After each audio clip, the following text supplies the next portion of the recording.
Історія жіночих ім'ян. Історія жіночих ім'ян. Історія жіночих ім'ян.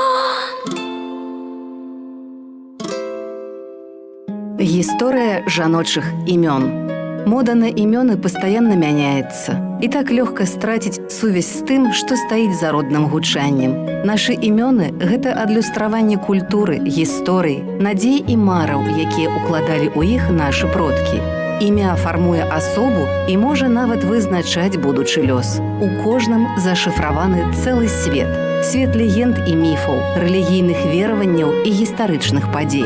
Мы пачынаем падарожжа ў часе, каб раскрыць таямніцы жаночых імён. Настасья з'яўляецца адной з формаў надзвычай папулярнага ва ўсім свеце імя Анастасія. Дадзены варыянт прынята лічыць славянскім, бо найбольш часта Настасямі называюць нованароджаных дзяўчынак у Беларусі, Расіі і ўкраіне.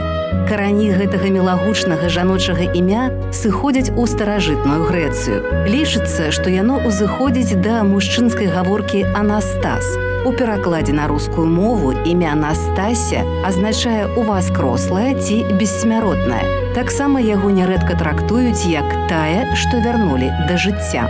Настя, Настася, Настуся, Настюня, Настюха, Настюша, Стася. Варыянтаў вымаўлення вялікае мноства. У дзяцінстве Настя мілая прасцячка і рагатушка.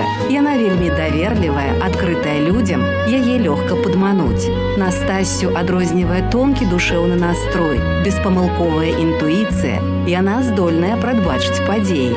У яе аналітычны розум. Яна хутка разбярэцца ў сітуацыі і прыме правільнае рашэнне. Яна пераменлівая ў настроі, асцярожная, аўтарытэтная, дыпламатычная.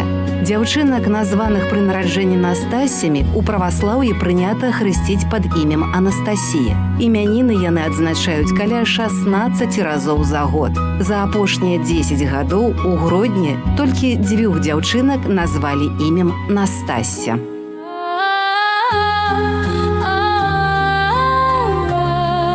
Історія жіночих ім'ян.